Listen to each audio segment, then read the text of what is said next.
여러분 안녕하십니까? 광주 MBC 뉴스투데이 시작합니다. 먼저 오늘의 주요 뉴스입니다. 화성 아리셀 공장 화재를 계기로 전동 킥보드와 같은 리튬 배터리를 사용하는 개인 이동수단이 얼마나 위험한지 실험을 통해 알아봤습니다. 요즘 같은 무더위와 장마에 취약한데 길가에 방치해놔도 괜찮을지 걱정입니다.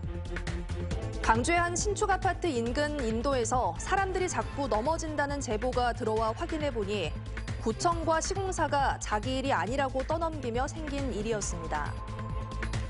여수시 돌산읍 산비탈에 태양광 설비를 놓는 문제를 놓고 사업자와 주민들이 맞서고 있습니다. 장마철 빗길을 운전해야 하는 경우가 많아지면서 마모된 타이어가 빗길에 얼마나 위험한지 실험을 통해 알아봤습니다. 화성 아리셀 공장 화재는 리튬 배터리가 폭발하며 불길이 시작됐죠. 우리 일상에서도 리튬 배터리를 흔히 볼 수 있는데요. 전동 킥보드와 전동 바이크 같은 개인형 이동 장치가 대표적입니다. 곧 여름철 폭우와 폭염이 다가오고 있는데 길가 곳곳에 방치된 개인형 이동 장치들은 과연 안전한 걸까요? 임지은 기자가 집중 취재했습니다. 공장 한쪽에 쌓여있는 리튬 배터리가 펑 하고 터지더니 흰 연기가 피어오릅니다. 직원들이 불을 꺼보려 했지만 2차, 3차로 이어지는 추가 폭발은 막을 수 없었습니다. 연기만 올라오다가 처음에는 나중에는 이제 막 뻥뻥 터지면서 이제 뭐 박격포 떨어지는 소리 나면서 리튬 배터리는 열, 충전, 충격 등 여러 요인에 의해 화재가 쉽게 발생할 수 있어 잠재적 폭탄이라고 불립니다. 하지만 많은 에너지를 저장하고 있다는 장점으로 휴대전화, 노트북, 전동 킥보드 등 일상생활에서 없어서는 안 될 존재가 된 것도 사실입니다. 길을 지나다 보면 이렇게 아무렇게나 널브러져 있는 전동 킥보드와 전동 바이크를 볼 수 있습니다. 곧 무더위와 장대비가 이어질 예정인데요. 폭발 위험으로부터 안전하다고 할 수 있을까요? 한번 따져보겠습니다. 리튬 배터리가 고온의 복사열에 노출됐다고 가정한 실험 영상입니다. 내부 온도가 160도까지 올라가자 배터리가 팽창하기 시작하더니 불꽃이 튀면서 폭발합니다. 이처럼 직사광선을 오랜 시간 내리쬐게 되면 전지를 보호해주는 분리막이 녹을 수 있는데 이때 에너지 방출이 급격하게 일어나 폭발이 일어나게 되는 겁니다. 과충전, 과방전을 막아줄 보호 회로가 정상적으로 작동한다고 해도 자체적인 내부 발열이기 때문에 소용이 없습니다. 완충전된 제품 같은 경우들은 그만큼 에너지가 많기 때문에 보통 아스팔트 같은 강한 복사열을 내뿜는 이런 환경에 노출되게 되면 어쨌든 그 열 에너지를 지속적으로 받지 않습니까? 지속 분리막이 녹는 온도 이상으로 올라가게 되면 배터리가 화재 폭발에 대한 위험성이 높게 될 거고. 고온에 취약한 리튬은 장마철에도 위험합니다. 우선 리튬을 공기 밖으로 꺼내봤습니다. 단 3초도 지나지 않아 가장자리가 검게 그을리는 산화 반응이 일어납니다. 폭발이나 충격 등으로 외관이 파손돼 틈 사이로 습한 공기나 빗물이 침투하게 되면 이렇게 흰 뿌연 연기가 나오면서 불이 걷잡을 수 없게 커질 수 있습니다. 충격이 많았거나 혹은 그런 경우에는 이제 수분이 침투될 이제 가능성이 더욱 높아지는 거죠. 길가에 이제 많이 노출되어 있는 그 전동 킥보드 같은 것들은 전동 킥보드 업체에서 특히 여름철에 이제 호우가 많이 쏟아지게 되면은 이런 것들을 미리 방지하는 것들이 필요하다고 생각합니다. 실제로 전동 킥보드 화재는 여름철에 집중되고 있습니다. 국가 화재 정보 시스템에 따르면 지난 4년 동안 6월부터 8월까지 발생한 개인형 이동장치 화재는 모두 190건. 겨울철보다 2배 이상은 많습니다. 유저들은 전문가가 아니다 보니까는 이를 지키지 않고 사용해서는 안 되는 환경에서 사용을 한다든지 열화가 일어난 상태에서 말씀드렸듯이 주위에 물이 많아진다든지 온도가 높아지면은 더 가속화될 수 있다는 말씀 드리고 싶고요. 고온과 물에 취약한 리튬 배터리를 사용하는 개인형 이동장치. 장마와 폭염에 모두 취약한 배터리를 품에 안은 장치들이 전국 곳곳에 산재 있는 셈입니다. 위험성이 확인된 만큼 지금이라도 열과 물에 노출된 채 방치돼 있는 개인형 이동장치에 대한 안전점검이 시급합니다. MBC 뉴스 임지은입니다. 날이 흐린 가운데 무더운 날씨가 이어지고 있습니다. 광주와 전남 대부분 지역에 폭염주의보가 발효 중인 가운데 체감온도는 33도 안팎까지 올라서 오늘도 정말 덥겠습니다. 장마철이라 습도가 높아서 후텁지근하고 꿉꿉한 날씨가 이어지고 있습니다. 통풍이 잘 되는 옷차림으로 체온 조절 잘 해주시기 바랍니다. 장맛비는 오늘과 내일도 오락가락 이어지겠습니다. 오늘 오전부터 오후 사이 가끔 비가 내리겠고요. 특히 내일 새벽부터 오후 사이 비가 집중되겠습니다. 오늘과 내일 예보된 비의 양은 광주와 전남에 30에서 80mm가량이고요. 내일 시간당 20에서 30mm 안팎의 강한 비가 쏟아질 수 있어서 미리 대비해 주셔야겠습니다.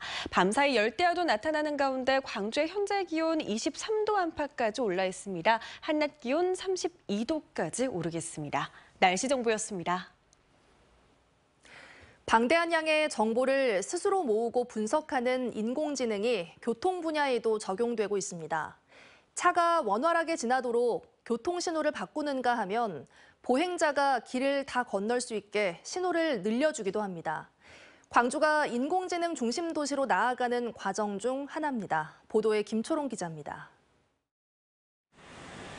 평일낮 차량이 끊임없이 지나는 왕복 4차로 사거리입니다. 각 방향의 신호등마다 교통정보 수집 장치라고 적힌 인공지능 카메라가 달렸습니다. 어느 시간에 얼마나 많은 차량이 지나는지, 신호 대기줄은 얼마나 긴지 등 교통정보를 24시간 수집합니다.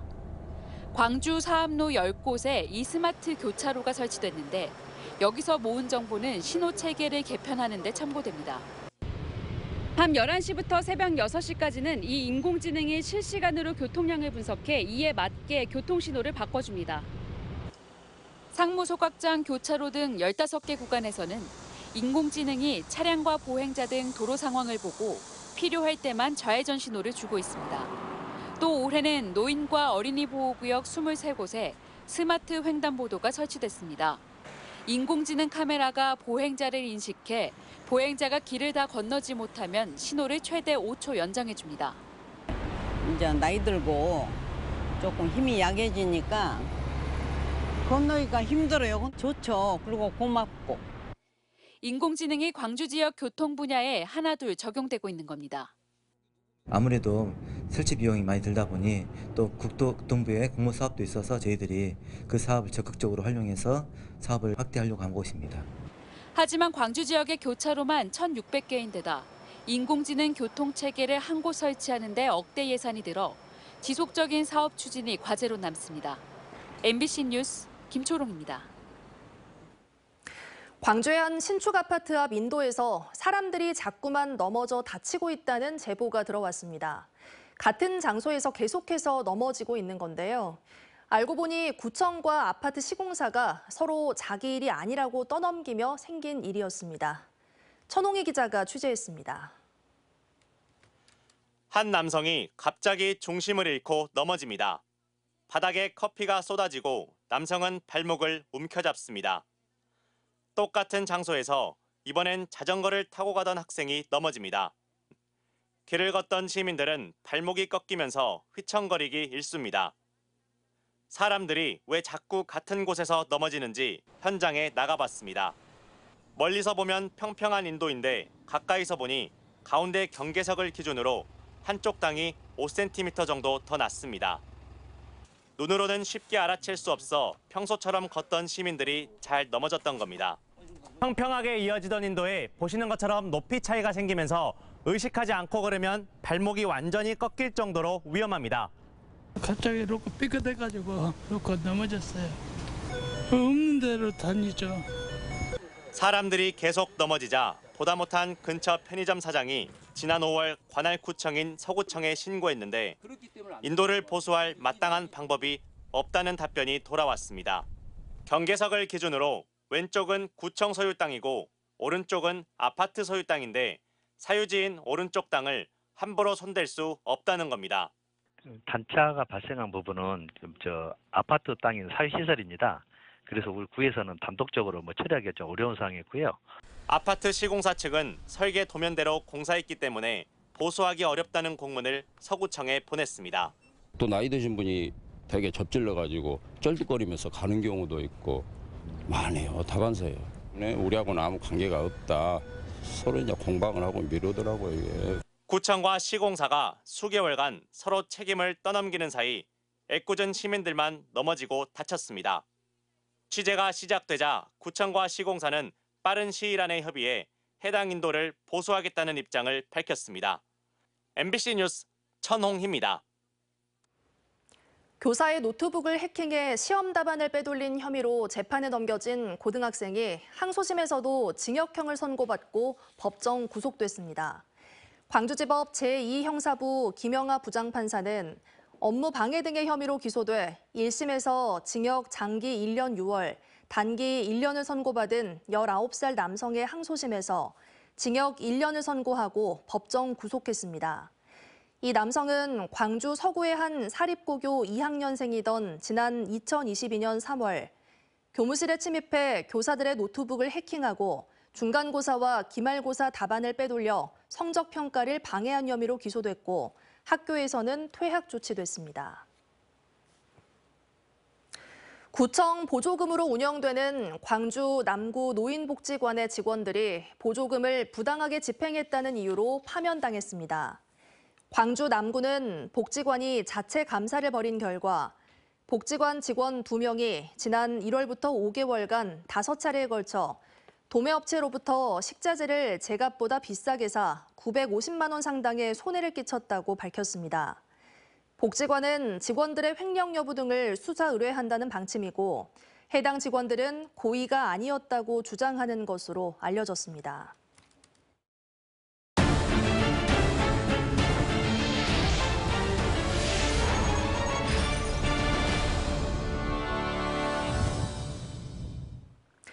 조용하던 여수의 한 산골 마을이 대규모 태양광 시설 때문에 시끄럽습니다.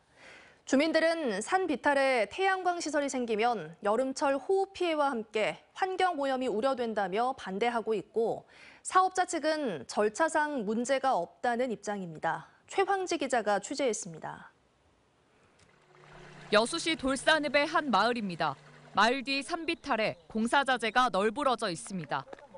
약 3,200제곱미터 부지에 650kW 태양광 설비를 짓는 공사는 마을 주민들의 반대로 멈춰 있습니다. 산을 깎아 만드는 태양광 설비가 홍수 피해와 환경 오염을 유발할 수 있다는 우려 때문입니다. 햇볕은 잘 들지만 마을 주민들이 물웅덩이라고 부르던 산입니다. 1월부터 기초공사가 진행됐고 벌써 산 일부는 이렇게 가파르게 깎였습니다. 현행법상 태양광 설비는 주민이 거주하는 주택 부지 300m 이내에 들어설 수 없습니다. 다만 사업자가 해당하는 세대주 전체의 동의를 받으면 설치할 수 있습니다.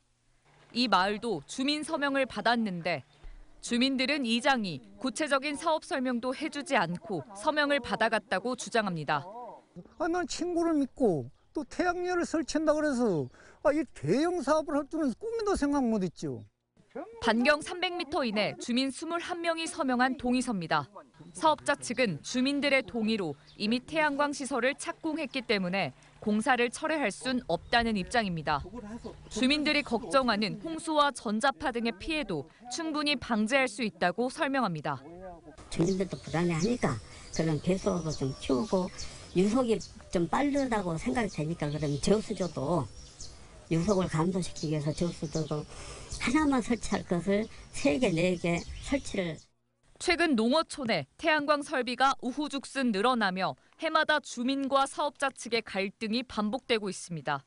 그런데도 정치권은 재생에너지 확대를 위한 이격거리 규제 폐지를 검토하고 있습니다. 하지만 현실과 동떨어진 정책이란 의견도 나옵니다.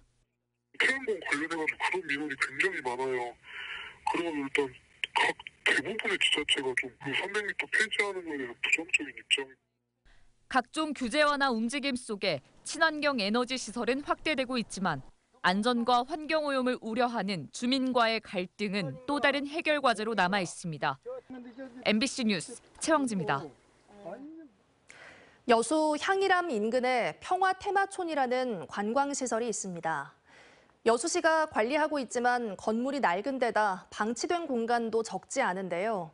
제대로 된 관광 콘텐츠로 활용하기 위해 처음으로 재생 사업이 추진됩니다. 문형철 기자가 보도합니다. 건물 3동이 들어서 있는 여수 돌산의 평화테마촌. 지난 2001년 지어진 2층짜리 건물이 나무와 풀로 뒤덮인 채 흉물로 방치돼 있습니다. 바로 뒤 무기 전시관은 곳곳이 갈라지고 페인트 칠도 떨어져 나갔습니다. 2층엔 숙박시설이 마련돼 있지만 1년 중 사용하는 날은 하루 이틀에 불과합니다. 활용을 잘 못하고 있습니다. 향이랑 미취될 때 그 행사, 요원들과 경찰들이 휴게 공간으로. 지난 2003년 문을 연 반잠수정 전시관. 건물 2층이 텅 비어 있고 천장에는 큰 구멍이 뚫려 있습니다. 회의실로 조성했지만 사실상 방치된 상황입니다. 안전진단에서 C등급을 받은 건물들은 지금까지 보수가 이루어지지 않았습니다. 평화테마촌을 찾는 관람객은 한 해 3만에서 5만 명 수준. 여수시는 시설 전체를 대대적으로 손보기로 했습니다. 전시관을 리모델링한 뒤 콘텐츠를 보강하는 한편 방치된 공간은 청소년들을 위한 VR 체험장 등으로 조성할 예정입니다. 또 입구 쪽 상가 건물은 철거해 관광버스 등을 수용할 수 있는 주차장으로 사용할 계획입니다. 이와 함께 야외 잔디밭을 활용하는 방안도 검토 중입니다. 전차라든지 비행기 같은 걸 그 무대의 협업을 통해서 전시도 하려고 합니다. 학생들의 어떤 체험학습 장소라든지 또 어떤 군인들의 어떤 안보교육 장소로도 하고. 여수시는 올해 말까지 설계 작업과 행정 절차를 진행한 뒤 내년부터 본격적인 공사에 들어갈 예정입니다. MBC 뉴스 문형철입니다. 광주 글로벌모터스가 캐스퍼 전기차의 생산 목표를 늘려잡았습니다. 광주 글로벌모터스는 오는 15일부터 양산을 시작하는 캐스퍼 EV의 올해 생산 목표를 당초 17,400대에서 21,400대로 4,000대 늘렸다고 밝혔습니다. 이에 따라 전기차를 포함한 올해 생산량도 4만 8천여 대에서 5만 3천여 대로 늘어날 것으로 전망했습니다. 유근기 전 곡성 군수가 11.6 곡성 군수 재선거 도전을 공식화했습니다. 유 전 군수는 어제 곡성 군민회관에서 출마 기자회견을 열고 군수 공백에 대한 지역의 실망과 우려를 외면할 수 없어 군수직에 다시 도전한다고 밝히며 1조 원대 민간 투자 유치와 생활인프라 구축을 대표 공약으로 내걸었습니다.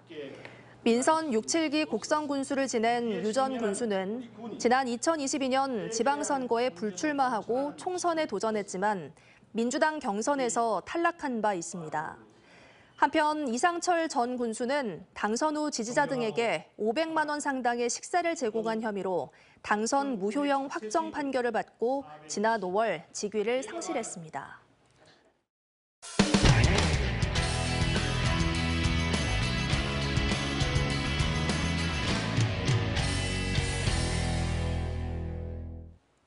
본격적인 여름 휴가철을 앞두고 장마가 시작됐는데요. 장거리 운전하는 분들은 이번 뉴스 눈여겨보셔야 할 것 같습니다. 타이어가 마모된 상태로 빗길을 달리면 제동거리가 2배로 늘어나 그만큼 사고 위험도 커진다고 합니다. 대전문화방송 김태욱 기자입니다. 빗길에 차선을 변경하던 차량이 180도 회전하더니 1차로를 달리던 승용차와 정면 충돌합니다. 역시 빗길에 중앙분리대를 들이받은 승용차가 미끄러지며 도로를 가로지르다 이를 피하려던 화물차가 가드레일을 뚫고 바깥으로 떨어집니다.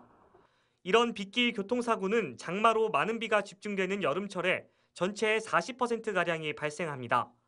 사고 100건당 치사율은 7.88명으로 맑은 날의 2배, 전체 도로의 4배에 달해 주의가 요구됩니다. 시속 100km의 속도로 빗길을 달리다 급제동을 하는 상황을 실험했습니다. 정상 타이어를 장착한 승용차는 40m를 미끄러지다 완전히 멈췄지만 타이어가 마모된 승용차는 2배인 80m를 달리다 멈춰섭니다. 또 정상 타이어 차량은 곡선 구간을 무난히 통과하지만 타이어가 마모된 차량은 바퀴가 헛돌며 옆 차선을 침범합니다. 이런 차이는 고속 회전하는 타이어와 빗길 사이에 미끄러운 막이 형성되는 이른바 수막 현상 때문입니다. 타이어가 마모가 되면 배수 홈이 줄어들어서 타이어와 노면 사이에 물이 배수가 되지 않아서 타이어가 물 위로 뜨는 수막 현상이 쉽게 발생하게 됩니다. 이런 사고를 막으려면 타이어 홈 사이 교체 시기의 지표가 되는 마모 한계선 확인이 필수입니다. 장마철에 대비해 이렇게 마모 한계선까지 노출되기 전에 타이어를 교체하는 게 안전합니다. 전문가는 빗길 운전이라면 규정 속도보다 20% 이상 감속할 것을 권고하고 있습니다. 폭우로 가시거리가 100m 이내일 경우에는 최고 속도의 50%까지 감속을 하셔야 하고 안전거리는 평소보다 1.5배 이상 길게 유지해야 돌발 상황에 대처할 수 있습니다. 또 시야 확보와 후속 차량 충돌 예방을 위해 전조등과 후미등이 정상 작동하는지 사전 점검할 것을 조언했습니다. MBC 뉴스 김태욱입니다. 농산물 중에 유독 쌀 가격 하락이 두드러지고 있습니다. 쌀값 안정을 위해서는 생산량부터 조절해야 하는데 올해 전국적으로 쌀 대신 가루쌀 재배가 본격화하고 있습니다. 가루쌀은 밀가루처럼 건식 재분이 가능하고 수입 밀가루 대체 효과도 커서 남아도는 쌀 문제를 해결할지 주목받고 있습니다. 포항문화방송 장성훈 기자가 보도합니다. 일반 벼모내기가 모두 끝난 들판 한편에서 이양기가 모를 심느라 분주합니다. 밀가루처럼 건식 재분이 가능한 가루쌀 벼의 모를 올해 처음 심는 겁니다. 가루쌀 재배는 정부가 지난해부터 쌀 가공 산업 육성 체계 하나로 추진 중인데 쌀값 안정과 수입 밀가루 대체 효과가 기대됩니다. 일반 벼보다 재배 기간이 짧아 보리와 밀 등과의 이모작에 유리하고 전략작물 직불금도 헥타르당 최대 350만 원까지 지원돼 농가 반응도 좋은 편입니다. 쌀 소비량도 줄고 수입량 들어오지 생산량 늘어나면은 3중고, 4중고를 겪고 있기 때문에 쌀 면적을 재배 면적을 줄임으로써 같이 동방상승을 할 수 있다 이런 겁니다. 특히 정부가 오는 2027년까지 수입 밀가루의 10%를 가루쌀로 대체한다는 목표 아래 가루쌀 가격을 낮추고 관련 제품이 잇따라 출시되면서 재배 면적이 빠르게 늘고 있습니다. 포항시는 올해 청하면 일대 30헥타르에 가루쌀 전문 재배단지를 조성하고 하반기에는 신광면에 전용 가공 공장도 완공해 쌀가루와 빵 등을 자체 생산할 계획입니다.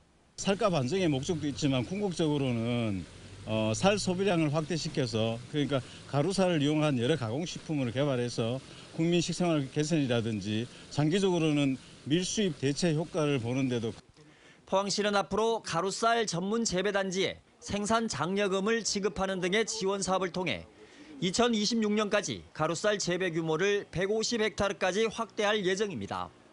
MBC 뉴스 장성훈입니다.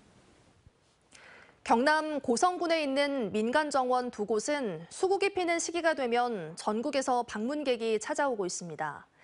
개인이 만든 민간 정원이지만 유명 관광지 못지않게 관광객을 불러 모아 지역 경제에 도움이 되고 있습니다. MBC 경남 정성호 기자가 보도합니다.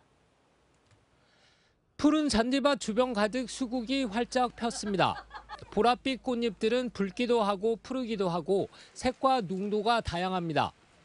방문객들은 화사한 꽃을 배경으로 사진 찍기에 몰두합니다. 숲속의 작은 교회와 도서관, 시원하게 물줄기를 뻗는 분수, 뾰족 짚은 갤러리 등 정원 곳곳이 이색적인 배경들로 가득합니다. 사람이 이렇게 넓은 곳을 가꿨는데 자연스러워요. 산수국이 많아요. 그리고 색깔이 너무 이뻐요. 개장 5년째를 맞은 그레이스 정원은 지난해만 7만 명이 다녀간 전국적인 명소가 됐습니다. 잔디 광장을 둘러싸고 갖가지 수국들이 꽃을 피웠습니다.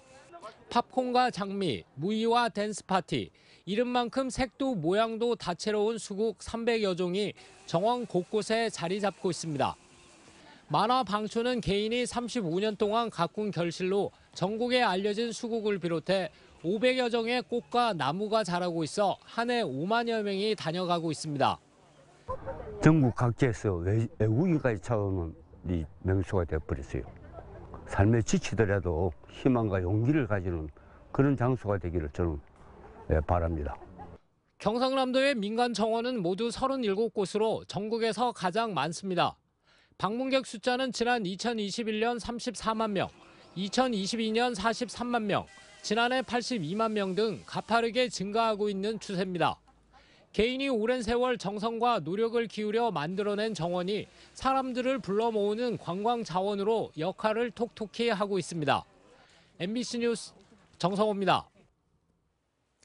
광주 대촌 중앙초등학교가 개교 100주년을 맞아 함께한 100년, 함께할 100년을 슬로건으로 기념행사를 열었습니다. 어제 오전 10시 대촌 중앙초등학교 강당에서 열린 기념식에는 학생과 학부모, 동문회원 등이 참석해 개교 100주년을 기념하는 다채로운 행사들을 진행했습니다. 이 자리에서 참석자들은 지난 100년의 역사를 되새겼고 기념수와 기념석 제막식도 열었습니다. 젊은 작가를 발굴하기 위한 광주 신세계미술제 공모 접수가 오는 21일까지 진행됩니다. 올해로 25회를 맞는 광주 신세계미술제는 작가들의 창작 지원을 강화하기 위해 올해부터 대상 작가 상금을 2천만 원으로 올리고 신진 작가 상금도 1,000만 원으로 올렸습니다. 공모 접수는 오는 21일까지 광주 신세계미술제 홈페이지에서 진행되고 최종 수상자는 8월 말 개막하는 광주 신세계미술제 1차 선정 작가전을 거쳐 9월 초에 발표됩니다. 날이 흐린 가운데 무더운 날씨가 이어지고 있습니다. 광주와 전남 대부분 지역에 폭염주의보가 발효 중인 가운데 체감온도는 33도 안팎까지 오르겠습니다. 장마철이라 습도가 높아서 더 꿉꿉한 날씨가 이어지고 있습니다. 통풍이 잘 되는 옷차림으로 체온 조절 잘 해주셔야겠습니다. 한편 오늘도 장맛비는 오락가락 지날 것으로 보입니다. 오늘 오전부터 오후 사이 가끔 비가 지나겠고요. 오늘보단 내일 비가 많이 내릴 것으로 보입니다. 광주와 전남의 오늘과 내일 30에서 80mm가량의 비가 예보된 가운데 내일 시간당 20에서 30mm 안팎의 강한 비가 집중되겠습니다. 미리 대비하셔야겠습니다. 밤사이 열대야도 나타나고 있는 가운데 광주의 오늘 출근길 기온 23도 안팎 보이고 있습니다. 한낮 기온은 무려 32도까지 치솟겠습니다. 대부분 지역의 낮 기온이 30도를 웃돌면서 매우 더운 날씨가 예상됩니다. 곡성과 구리의 낮 기온은 33도 안팎까지 오르겠습니다. 바다의 물결은 전해상에서 최고 2m로 일겠습니다. 다음 주 중반까지도 장맛비는 길게 이어질 것으로 보입니다. 날씨 정보였습니다. 이상으로 뉴스 마칩니다. 함께해 주신 여러분 고맙습니다. 언제 어디서나 내 손 안의 뉴스. 광주 MBC 뉴스 유튜브 구독으로 함께하세요.